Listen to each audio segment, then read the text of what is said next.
Chapter 4 Hear of the Wall Breaker. The world swirls and fades, and it feels oh so wrong. Absolute raging screaming fills my ears. I open my eyes, and all I see is large, gaping jaws full of salivating human teeth and dog teeth mixed together. I scream. I black out again, and I'm standing on a misty field, on grass that is somehow wrong. I look around. My comrades are with me.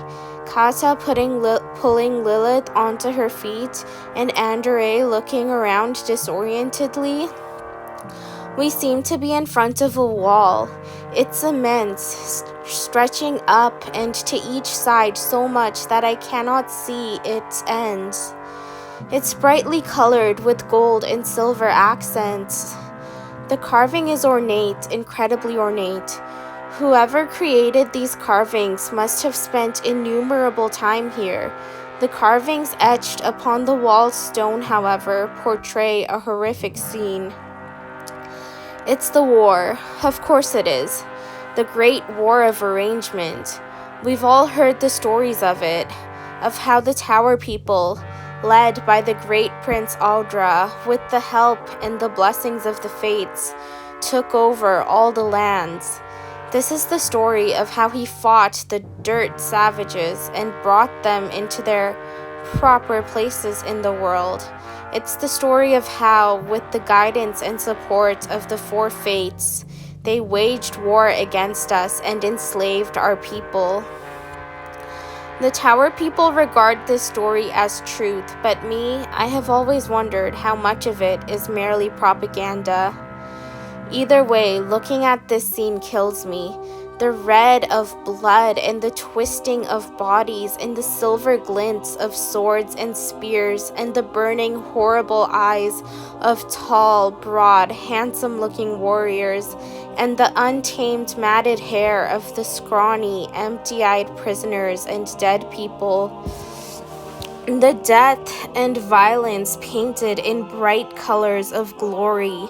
The conquerors carved tall and strong and powerful and revered. The conquered carved as a savage and inhuman.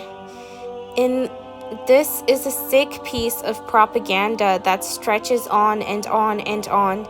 And I know it is propaganda, but it still hurts. It is some kind of victory, though, to be able to see something and to actually get to see it rather than having to anxiously scramble to clean it. I smirk inwardly. Damn, who the fuck commissioned this? Lilith, snarky as ever. She makes me laugh. She makes us all laugh. And the four of our laughter cuts cold and flowing into the muggy air. It's a sad sort of laughter, a destroyed sort of laughter, gallows humor. Well, it's just propaganda, just some bullshit the Towerpeople would tell themselves to boost their ego. Don't let it get to you. Andre's voice is comforting. I know it's just propaganda, but hearing someone say that out loud is comforting. Let's focus on our mission. We don't know how much time we have. What do we do now? We have to keep going for our kids, to give them destiny, to give them a better future, to free them. Perhaps we should go into the castle. It seems like a place a fate would live in. Andre's voice is cautious and not very confident. You're right, it absolutely is. All this glitz and glamour and this macabre display of make-believe superiority. Lilith's voice is bitter. I agree, a fate is here. I can just feel it. This whole place feels so very wrong. We've got to get out and go out and face it. I take a deep breath after I speak these words. Yeah, we have to kill it. I'm sure we can. We have to. I remember what it's like being a child slave separated from my family. It's eating me up inside thinking my children, that any children, are going through the same fucking thing. We have to kill those bastards. He's feeling a father's pain. Of course he is. Guys, we have to go. We don't know how much time we have. We can't just wait around in fear. I know you guys are scared. I am too, but we have each other. We can do it. We have to do it, and the only way to win this battle is to move forwards. However we can, whenever we can. We've made it this far. And that's absolutely amazing. We can make it even farther. We can make it all the way to the end. I just know it, in every part of my soul. And this isn't just hope, it's courage. Trust me, we can do this. Come on, there's a revolution to win. You're right, Kata, let's go. We take unsteady yet sure steps through the field, along the depravity that is the wall. We look for a door, yet there doesn't seem to be one. God damn it, I'll break this thing myself, Andre exclaims as he slams his open palm into the stone. I fully expected to do nothing, but no.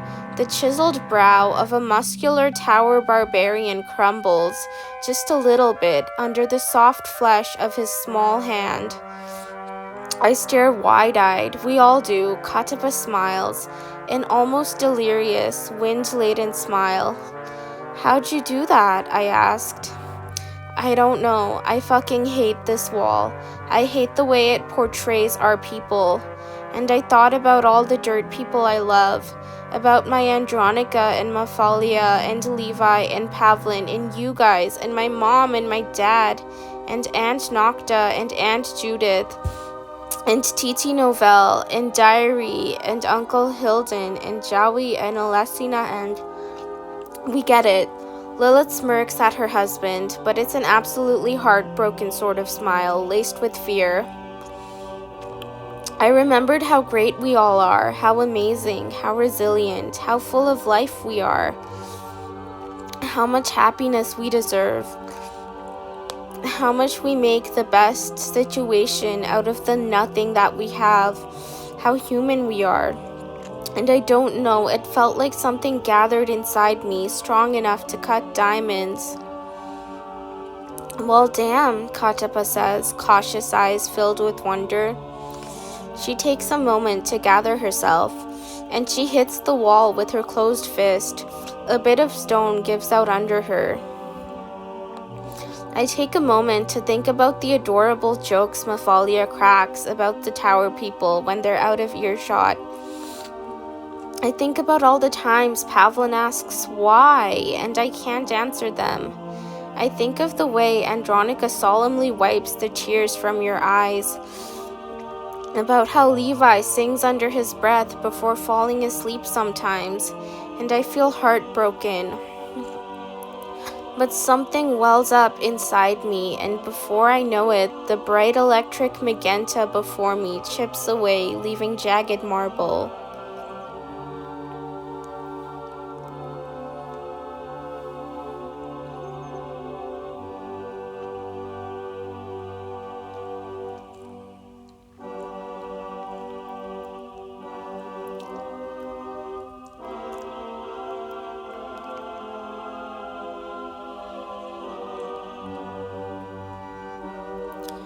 Once we've gotten a good-sized portion of the wall broken, we squeeze in one by one. The world inside has pure fear and thick and damp in the very air of it. We instinctively cling together, my arms around Katapa's waist on one side and Lilith's waist on the other. Statues, tall and large and intricate and shining and looming, fill this courtyard to the brim. A silver, jewel-encrusted chain snakes around each and every statue every which way in the courtyard. They're terrible. The Towerpeople, looming tall, standing up straight as flagpoles, brows arching with disdain and pride. We pass by a lot of ornate statues carved into a battle scene. Small, wretched-looking dirt people, lying on the ground cut into by the sword or spear of an armor-clad tower person. twisting in the arms of warriors in gleaming uniforms. References to the war, I'm sure. It's even worse than how I pictured it when I was in church. I cling to Katapa and Lilith harder. We pass by a new group of statues, slaves low on the ground, on their knees, scrubbing floors beside tower people lounging on ornate sofas. Tower people draped over ornate canopy beds with sheer curtains, dressed in silk and reading or talking, while ragged-looking dirt people slept tied up on the stone floors under their beds. This is a practice done by some tower people to make sure their personal slaves are always close at hand. I'm incredibly lucky that it hasn't ever been done to me. I can make no guarantees about what fates might be befalling the young ones. There is a chain of platinum studded with jewels wrapped over the statues. These new statues are not propaganda of a war that never happened. They're a depiction of the horrors that inhabit real life, that inhabit our lives. Except instead of being portrayed as the abominations they are portrayed with a grotesque sort of glory. I look at Katapa, her face is clouded with abhorrence. I look at Lilith, her face is filled with rage. I look at Andere, and I can't read what's on his face, but he looks so small. We come to a large, stretching group of statues that depict dirt people as faceless masses bending over or kneeling down and tending to fields, while tower people stand over them in high verandas and almost look like altars gilded in luxury and decadence. They are picking cotton, a staple ingredient in fabrics and clothing. Our people are bending forwards, close to the ground, while the tower people stand tall. The chain wraps around these statues too. I used to work in a field, albeit not a cotton field. It's hard, thankless work under the hot sun. There are too many people who hunger and strain to grow the things that keep the tower people's world going. It is probably the work my family is still doing. I ache at remembering them and their sorrow. Now there are statues of lines upon lines of dirt people, faceless, nameless, sitting on the ground, toiling in a factory. Tower people overseers, dressed in fine clothes and flowing, bright capes that trail on the floor, strolled through the aisles with their noses in the air. The dirt people are sanding wood down into fine, smooth shapes.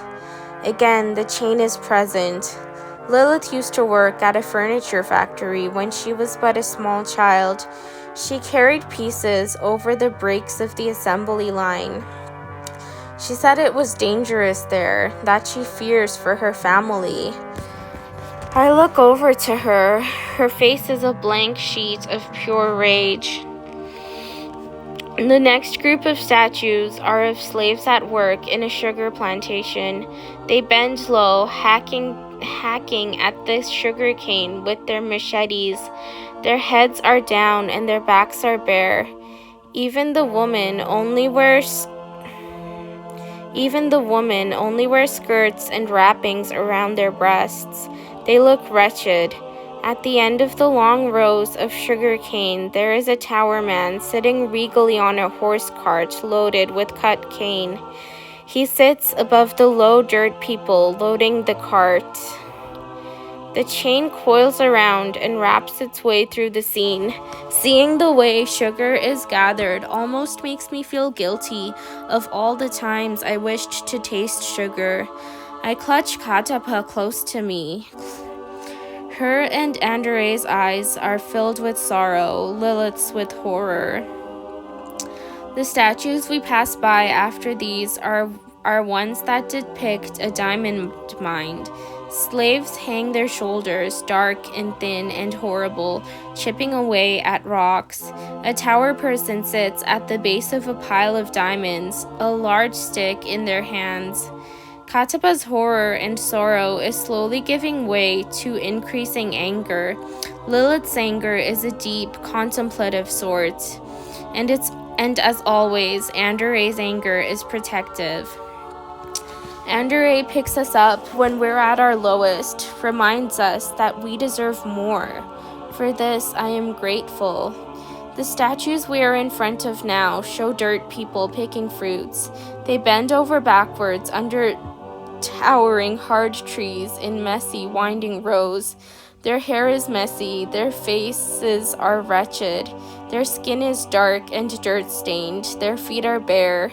They look exhausted, yet still they work, walking down the rows of dirt people dressed in fine clothes and wide-brimmed hats are tower people.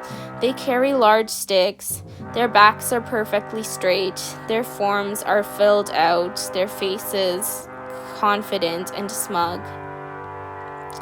The next statues depict dirt people at a factory making jewelry. The forges glow, the metals shine, the people's faces and eyes are absolutely devoid of any light. They sit hunched over on the floor. Their hands are burned and cut. The tools twist and writhe in their hands, the chain draped around and over them. It also drapes around and over the overseers. They sit on sturdy chairs and look out over the workers. They wear belts of fine leather and rings of fine gems. All of us look at each other. Though we are too overcome by shock and fear to say anything, we find strength in each other. We always find strength in each other. Thank the universe that we're together. The statues we walk past now show the image of a glass factory, and then we pass by a gold mine. After that is a flour mill, then a bakery. We pass by a construction site, a cacao plantation, a carpet factory. Each time, the statues revel in our wretchedness and exalt the master's regality. We pass by a store that sells fine fabrics. It's worked by a young dirt boy. He kneels in front of a tower woman, looking up at her. He looks a bit like Pavlin. My heart breaks. I can't take this anymore. I can't take my life. But I remember what we have to do. There are also statues of only tower people, standing on podiums or mingling at parties or doing a lot of lazy, ostentatious bullshit. They get to live the good life while we have to work. Hatred wells up in my heart. We pass by more statues. Beautiful tower women with long silken hair stand talking with arrow straight posture, while dirt people bend and stoop around them, fitting clothes and jewelry onto their bodies. Tower people glower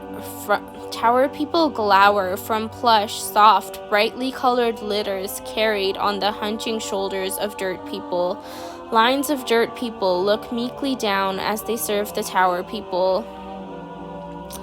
I hate all these statues so fucking much. The pain and rage and misery and fear and desolation and humiliation and everything they make me feel is inexpressible. We were too shocked and horrified to put words to what we felt before, but I feel the shock of the horror crumbling away and leaving rage in its place. Ugh, universe, these bullshit statues remind me of too much nonsense, Lilith starts. But one time when I was 6, I was standing in attendance for Mistress Amalita and her friends. More or less, I was filling up their plates and glasses, and I was being so quiet and meek and obedient, just like I was supposed to be, and I hated it.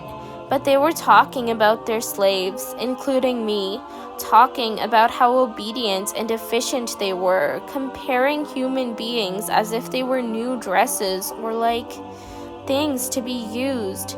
They were talking about me like I was a thing, like I was property, like I was some kind of tool and not a person.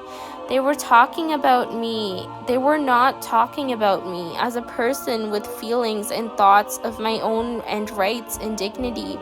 They were just talking about how useful and efficient and obedient and fucking convenient I was. My people were. I had to stand there and be silent and be polite to people who were being rude to me and take it, and I couldn't anymore. I told them to go fuck themselves. I have no idea why I said that. Amelita told me to get on the ground. She ground her fucking shoe into my mouth. It hurt so much, but even more so, it was fucking humiliating. They withheld food from me for 2 months after that. Lilith's words are steady, but she is crying. We're going to destroy this entire system, Lily. We're going to burn their world down. Don't worry, babe. Andre's voice is full of deep-seated rage, with all the silence of embers glowing in heat, ready to break out into wildfire. It is filled with love for his wife and for his people.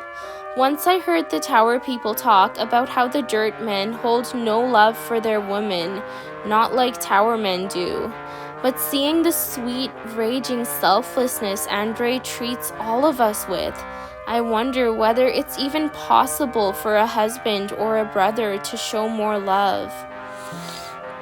We've all been subject to unbearable degradation, I tell her, and we've deserved none of it. We've all toiled under their heel for too long, and it's time that we drown them in their own blood. Katapa is so protective and motherly, and that protection now takes the form of white-hot, blood-red, blinding rage. When we win, we won't need statues to sing of our victories. Andre is trying to be optimistic. Their blood will sing us victory enough. Katapa states this as a simple fact. These statues remind me of being a fruit picker on a plantation back when I was just a little young kid, back with my family. Andre's eyes are both reminiscent and sorrowful. It was hard work, bitter work. We were tired down to our bones, even the children.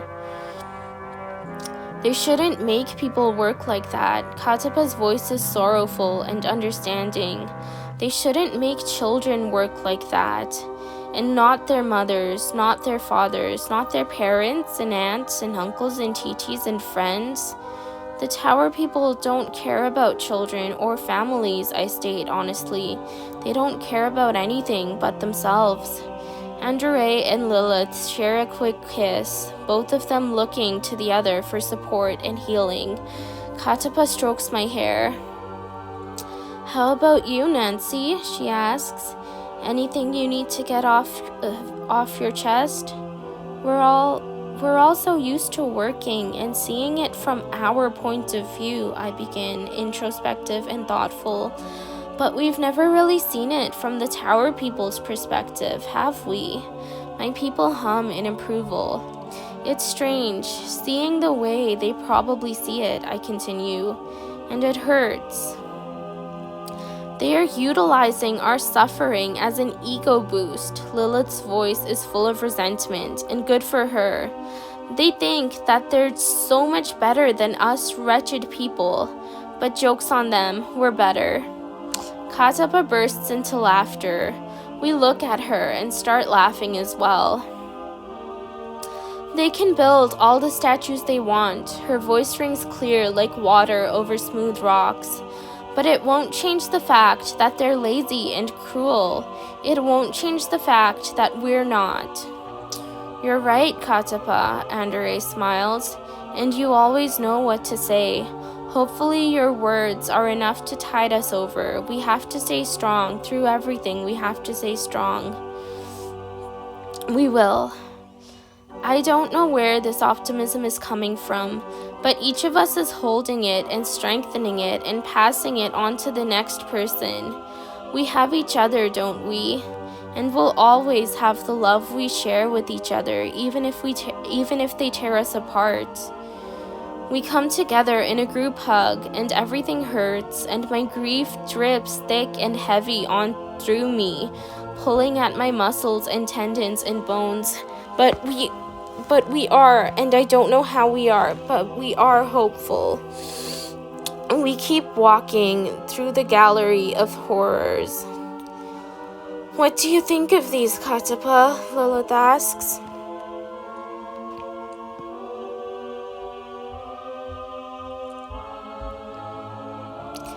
We eventually reach the massive polished ebony doors of the castle proper. They are heavy and several times larger than we are. There is a small window lined with metal that the thick platinum chain goes through. It's too high for us to be able to look in. Trepidation burns through me at this sight. It seems to burn through everyone except Lilith. Kata holds on even tighter to my waist. I think we can all agree not to knock, I say. Whatever is behind those doors, it's better for us to sneak up on them. Better for us to have the element of surprise. Is it locked even? Do you think maybe we could just open it and walk right in? Kachapa's words are thoughtful, calculating. She has a point. Well, there's one way to check, I say, taking the large, shining rose gold ring on the door, which is carved to look like two snakes eating each other. I pull and I pull, but damn, this door is so heavy.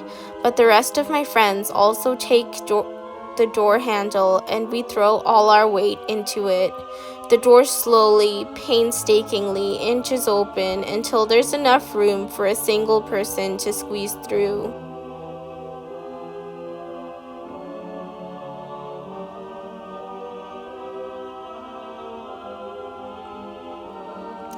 Damn, everything here is so ostentatiously wealthy. Whatever lives here is a real snob.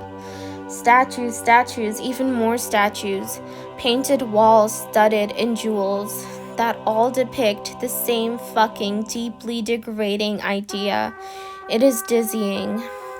There is a long, thick platinum chain that is coiled around all the statues, lining the walls, and stretching out for so long that, once again, we can't see the ends of it.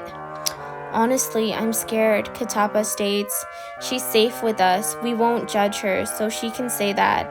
I'm so full of rage and pain and hate that I absolutely do not give a single fuck, though. Her voice is quiet. We all have to make sure to keep our voices quiet. We have had to ever since we came to this land. Same. Makes sense. If we can sneak up on the fates who live here, that would be ideal. But how? I pause to think. It's not like we know where the fate is or have a way of hiding ourselves. Lilith looks around intently. We have to stay in the shadows, be quiet. If we can get closer to the fates, maybe we can spy a glance at them. I know my idea is not particularly good, but it's the best option we have. Nobody responds, but we do hush up and head for cover near a damned, forsaken sculpture. We walk for hours on end, keeping our eyes and ears alert for anything out of place. It's stressful and pressing, but we're used to being under stress. Everything about this castle is really incredibly wrong somehow. At least we have lots of cover. We come across a throne. It is giant and incredibly ornate. I have never seen such an extravagant seating arrangements, and that's saying a lot. We're ducked behind a statue, so neither us nor whoever is on the throne could see the other particularly well. What should we do? Lilith asks in a hushed voice. We need to sneak up on him, Kata whispers, to trick him somehow. It's obvious he likes to be thought of as someone all high up. Just look at his throne, or his posture, or even his statues. Let's make him believe that, have him revel in his superiority, and then strike the final blow, or at least try. Yes, 2 of us can go out and talk with him, distract him, I start. And we could lure his vision away. Then, using the cover of the statues, 2 of us could sneak around to behind his throne.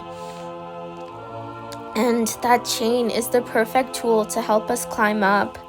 It's so incredibly heavy and thick, and all the gems are perfect footholds. And once we're the ones looming over him, we need a way to kill him, something sharp, powerful. Like this? Andare carefully shimmies a spear out of one of the statues, leaving the warrior empty-handed.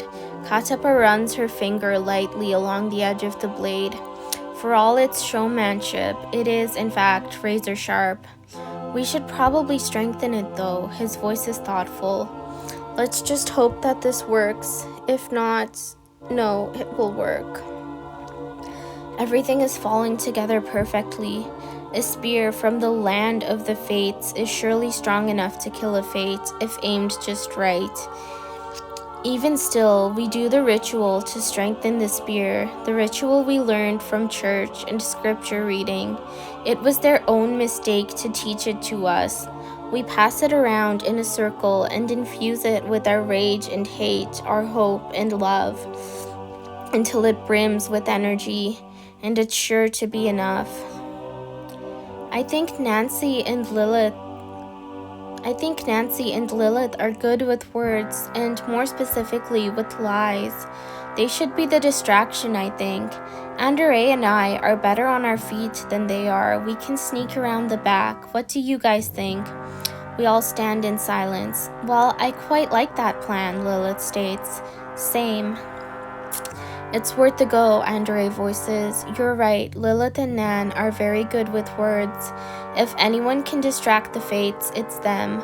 They can do it, and we can deliver the killing blow. I'm terrified, though. Me too. I'm sure we can do it, you guys. Katapa's voice is measuredly calm. And so we take deep, wavering breaths and give each other reassuring hand clenches. Decide what Lilith and I will say. I hate to go out and grovel again, but the fate's face when he's finally defeated will be so worth it. Please let this plan work. Please let it work. I don't know who I plead this to, but I plead with all my being. Lilith and I emerge from the shadows, heads hung low. Out of the corner of my eye, I see a man dressed in rich furs and wearing a large crown. As we walk the long expansive hall that stretches before us, we arrive at the throne, we keep our postures meek and submissive. What filth dares to walk before me? He bellows out into the room. Lilith and I hunch over even lower, not having to fake our terror, but faking our submissiveness as hard as we can. We are deeply sorry, O great Lord and Master, I say, making my voice as sweet and scared as I can. We do not know how we came to be in such a glorious and indescribably upstanding, magnificent, revered hall such as this.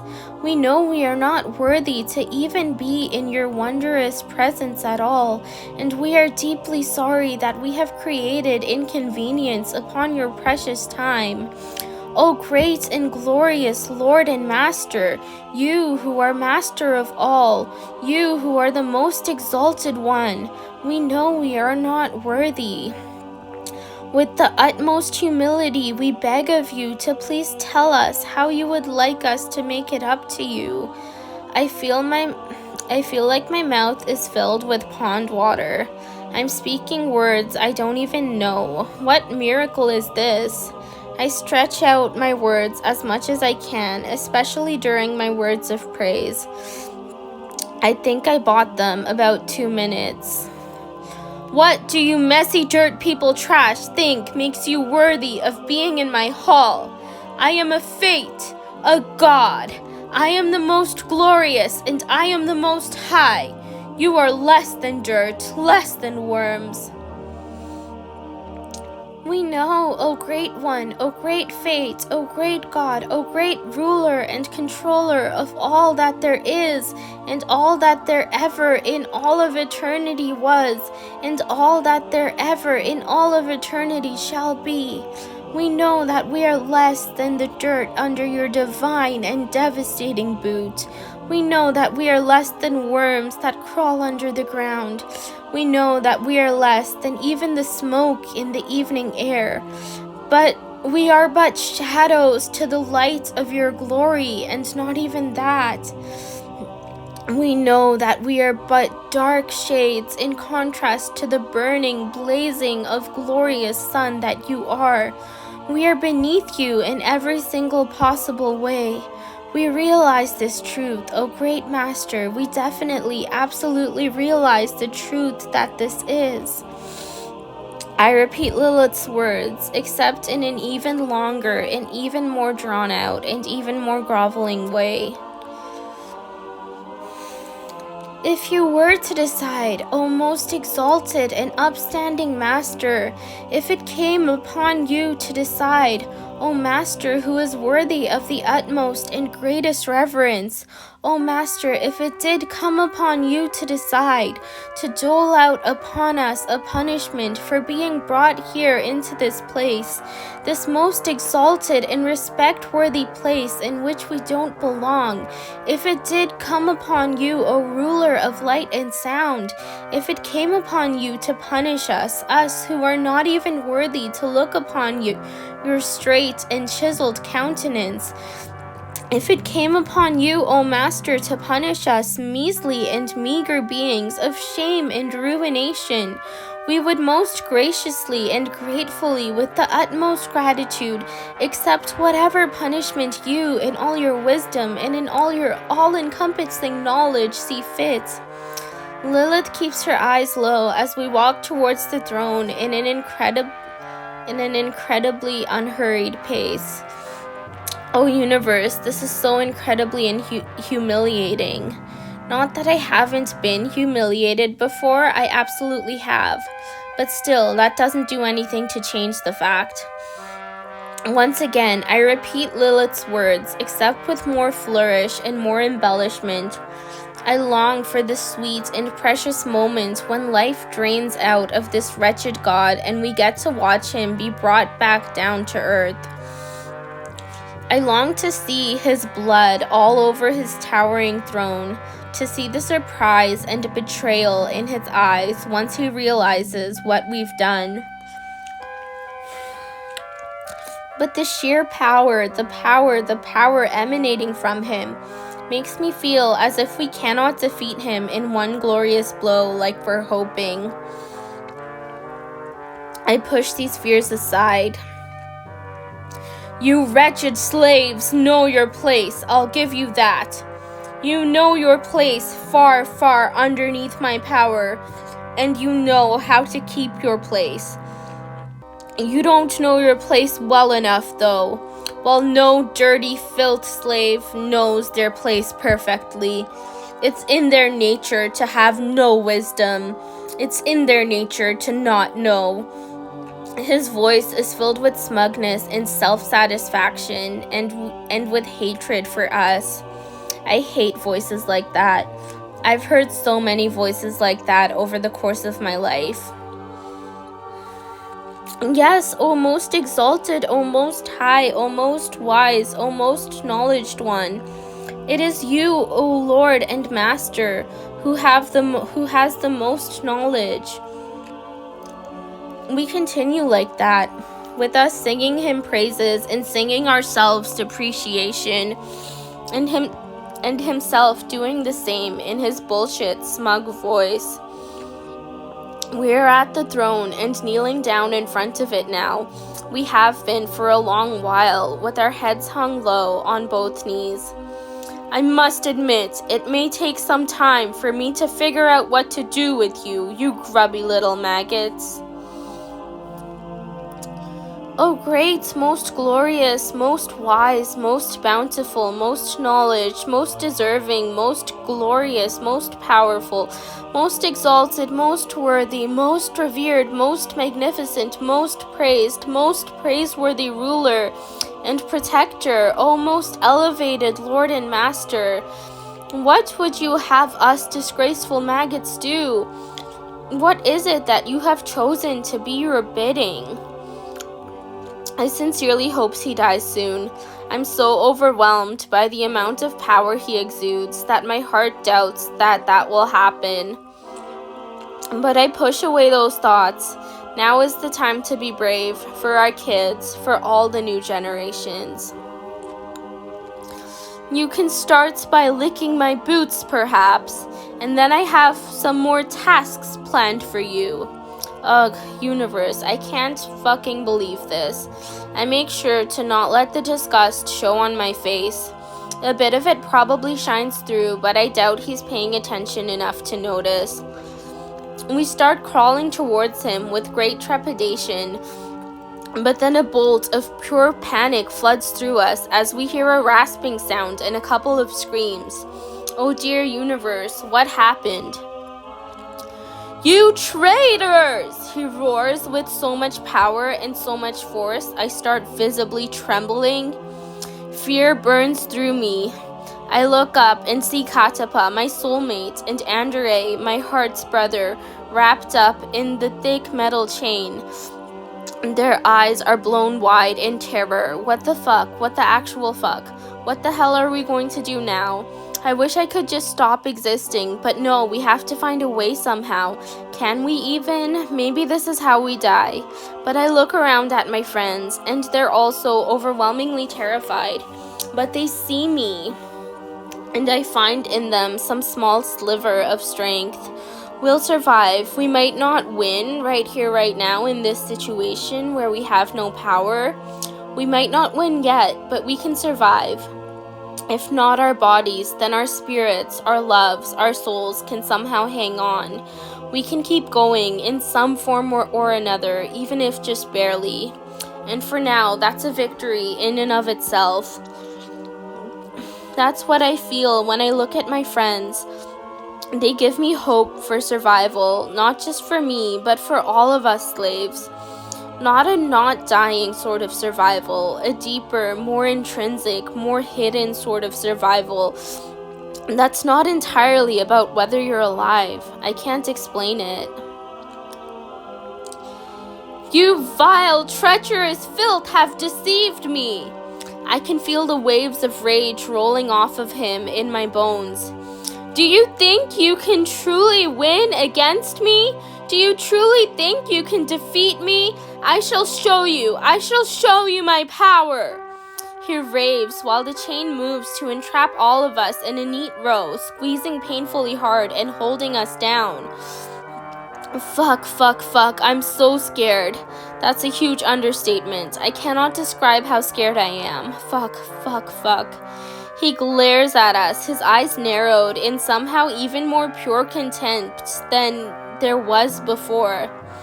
I will show you what you are, he says in a deceptively calm voice that doesn't really hide the buzzing, biting fury but beneath it. All at once, I feel my soul, my being, my very life force being pushed down and twisted and wrested until it is wrung out and in pieces. My sense of self, my sense of humanity, it is all being scratched and mauled. I feel like I am nothing. I feel like I am nothing. I feel like I am less than nothing. I feel like I am hollow. I feel like my insides are full of poison and I am drowning in it. I feel like I am full of stinging bees, like I am 9 years old again. I am delirious, barely hanging on to consciousness, but I can grasp though what he is doing to me. He is putting the full force of his hatred, his power onto me. He is making me think of myself the way he thinks about me. All I can think of is less, of how I am less, of how I am less, and it is just my purpose to be less, and how it is just my purpose to be a shadow, nothing but a shadow. to those who selfishly hoard the light. I feel like I am 9 years old again. But unlike them, there is nobody coming to make it a little bearable. There is no part of my mind, however weak, that is able to hold on to my sense of self. He is smug. His eyes are lit with amusement at my pain, of course. I am falling, lower and lower and lower. Under his boot, under his heel, I am fading, less than human, not human. Fading. My soul is paralyzed. I'm ready to give up. I can't survive this. I just know I can't. I fall deeper into this well of misery that's beyond misery. Too far gone. I can't keep looking at him anymore. My gaze used to be transfixed, but now I don't have the energy. My head falls back, and I catch a glimpse of Katapa. She is also there, held down, wrapped up in thick, heavy chains. The chains glint a dead sort of shine, but Katapa's dark face is drenched in fevered sweat, is somehow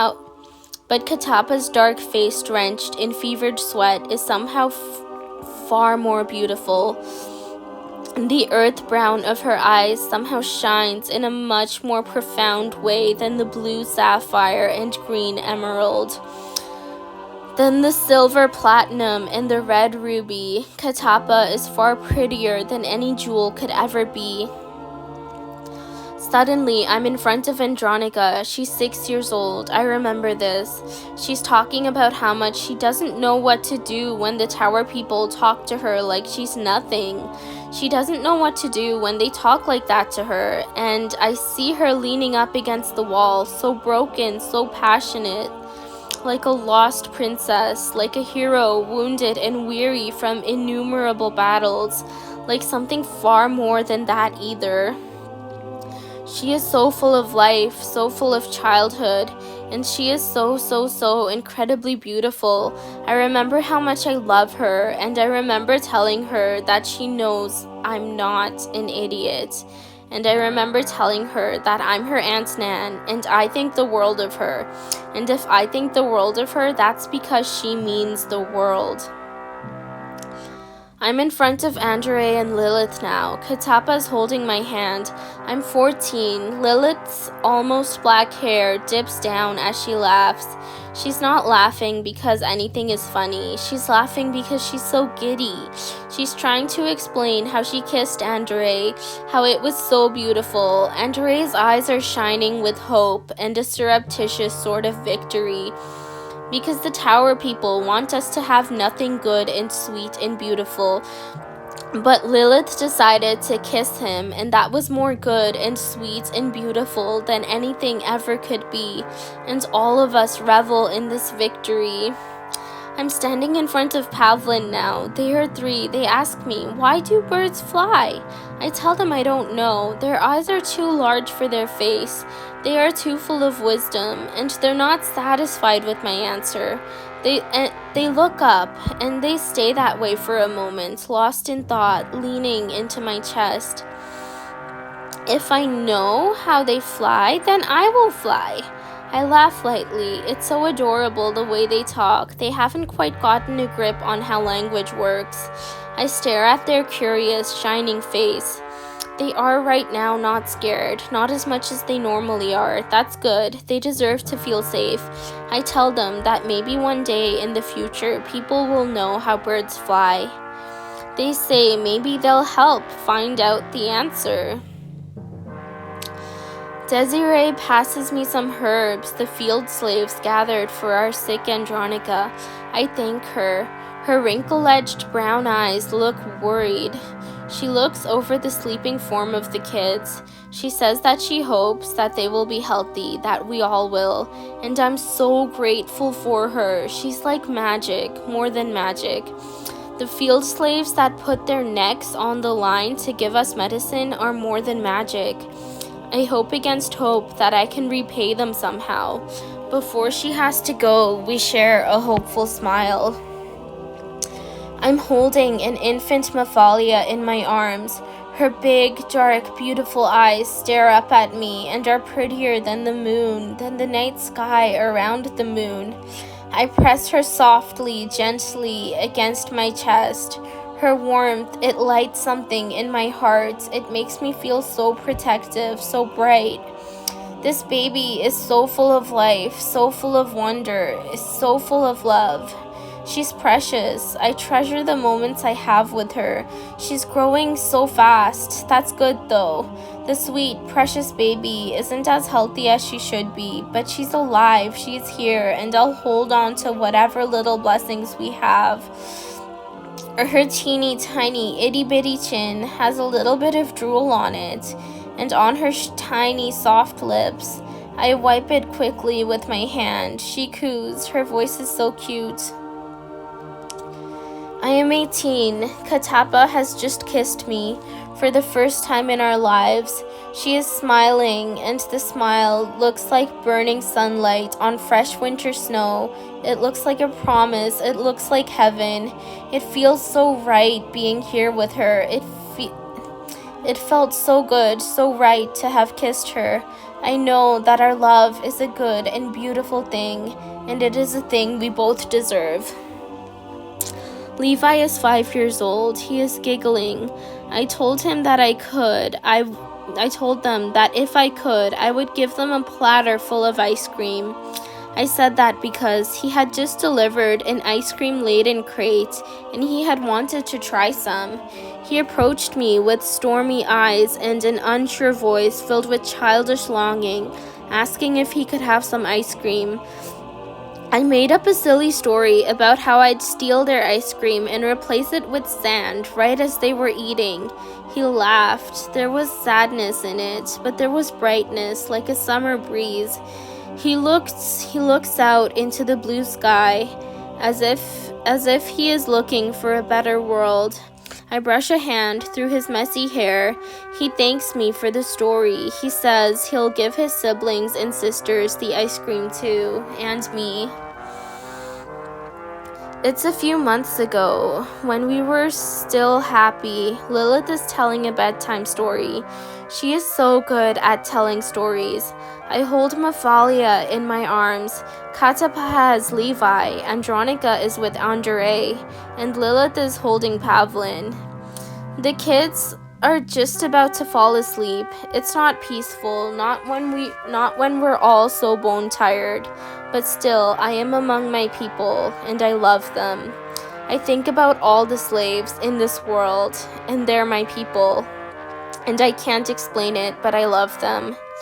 And I'm back in the fate world, or whatever this is, and I am feeling like I'm nothing, but it's not quite so different from every day where I feel like I'm nothing, because as much as I feel so small, so helpless, so invisible, so broken, so devoid of humanity, I have my people.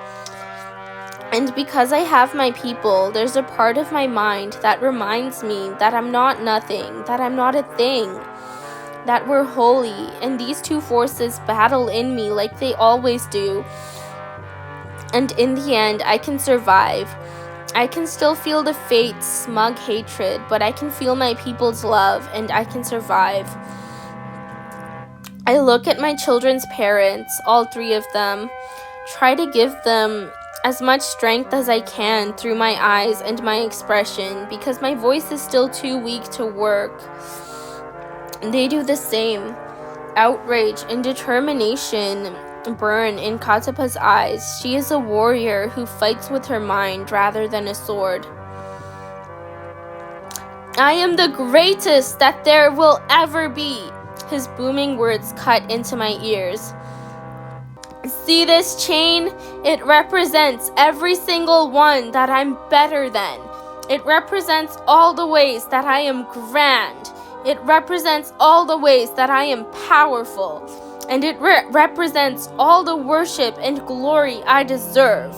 This glittering jewelry platinum is made up of my superiority itself. Nothing is larger than it.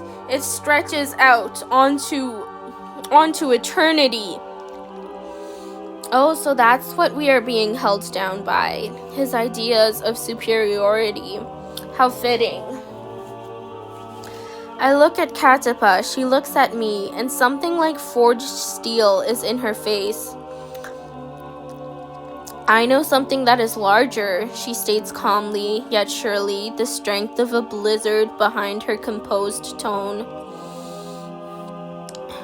No, you don't, filth. The certainty in his words are almost physically tangible, like hot tar dripping onto us. But holy fucking fuck, my soulmate is brave. I know something that is bigger than your glory, greater than your pride. She is so defiant, so confident. It is an amazing sight to behold. She closes her eyes, and from the center of the place where her body meets her neck, there materializes this little epicenter of some strange energy. It is both the brightest light and the darkest darkness and everything in between. It is so much, so much, so much, and it is so motherly. I feel innately and intrinsically connected to it. It is, I can't explain what it is, but it is none of the things that hurt me and feels like everything that could heal.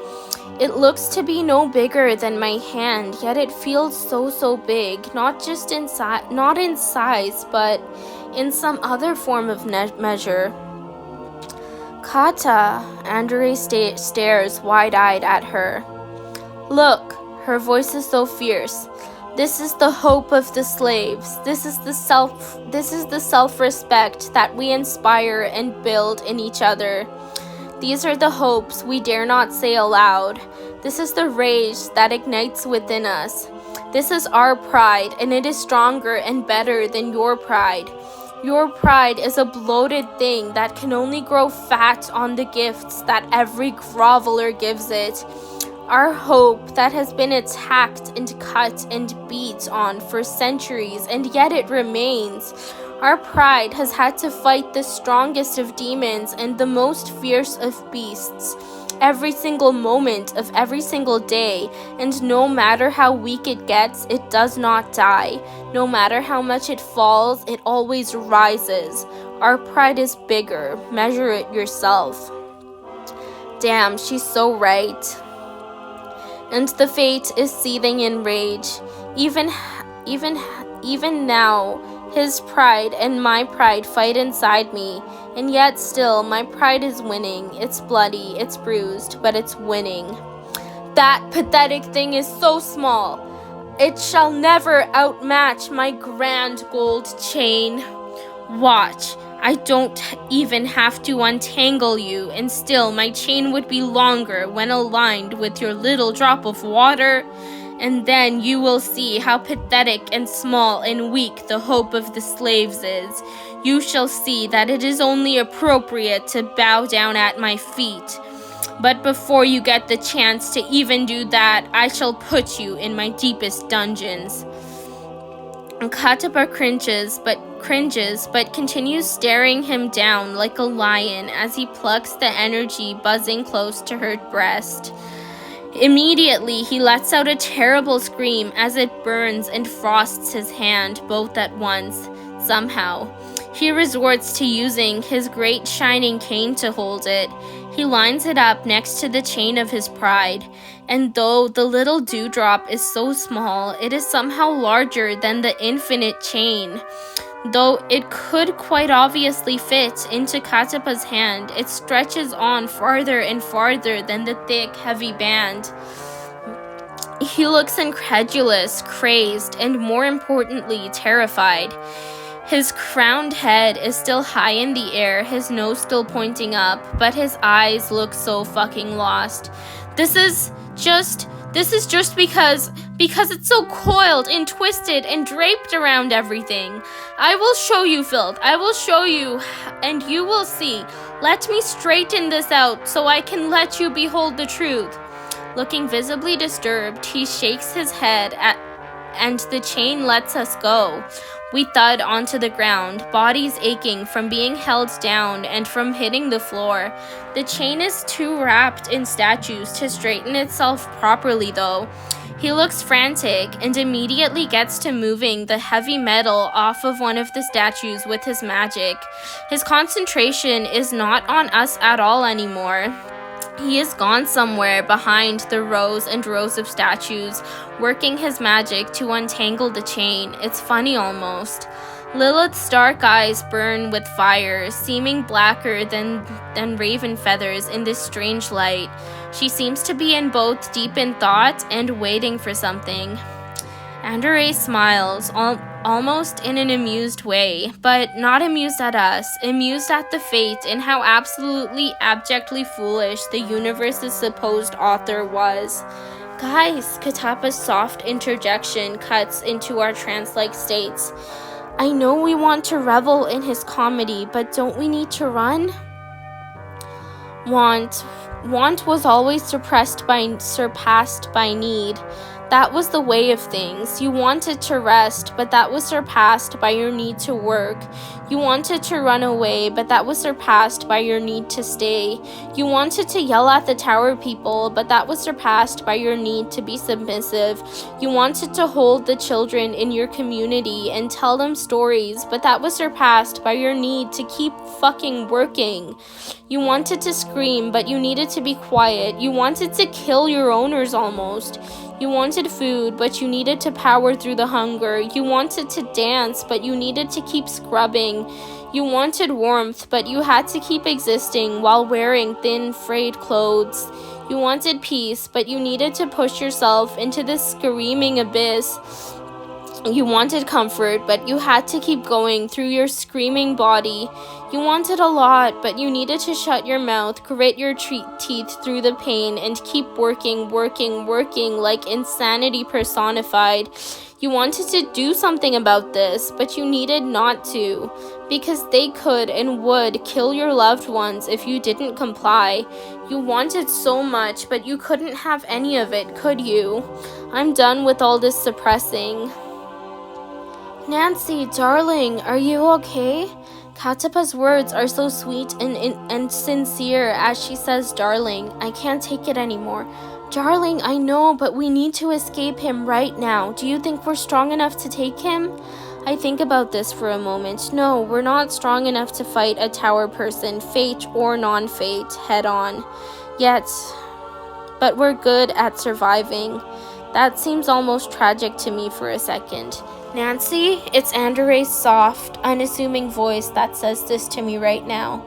And his eyes, his eyelashes, his cheekbones, the bridge of his nose, everything shines as if they're bathed in morning twilight. His attention is on me, but it does not pin me down, does not scare me. It gives me strength and lets me know I'm not alone. And I remember what we're striving for in our miserable excuses of lives. We're on the verge of something beautiful. Don't you feel it coursing through your heart? Lila tilts her head up at the sky for a bit. She's flowing with an almost electric sense of hope. Hope, that's why we try to survive. That's why we push ourselves into the grating strain of our lives. Because we know that one day there will be change. We were so close, I say, though I don't know whether I say it to my comrades or to myself. We were so close to winning. We're so close that hope becoming tangible. Just a little bit more hiding ourselves, and then we'll be able to say it to their faces. Are you even paying attention, dear? Lass, we have to go. Katapa's voice is urgent but not pushing. Yes, let's get out of here. We make a run for it, bare feet barely making a sound on the cold, polished tile, away from this hall of horrors, dark little birds in flight amidst a screaming carnival of degradation. We slip out the door and keep running, the sky stretching above us. We slip out the broken down piece of wall and keep running, the grass stretching under our feet. Yes, I hear Lilith say under her breath in a determined way. Yes, Andare echoes in a triumphant way. Yes, I say, in a tentatively airy way. We do not stop running. His hatred, his judgment, it still clutches at our throats and chips at our hearts. But we remember Katapa's bravery, her silent, unyielding confidence, and it helps us go on. The fate is still in his castle, stretching and straightening his gleaming pride, trying to make it surpass the tiny-looking pride of the slaves. And no matter how much he pulls and stretches his ego, it cannot become larger than the little firefly that is the pride and camaraderie slaves have with each other. We've only bought ourselves time. He will eventually realize that we are missing and come after us. But because of our own flickering pride, we can continue. We have hope.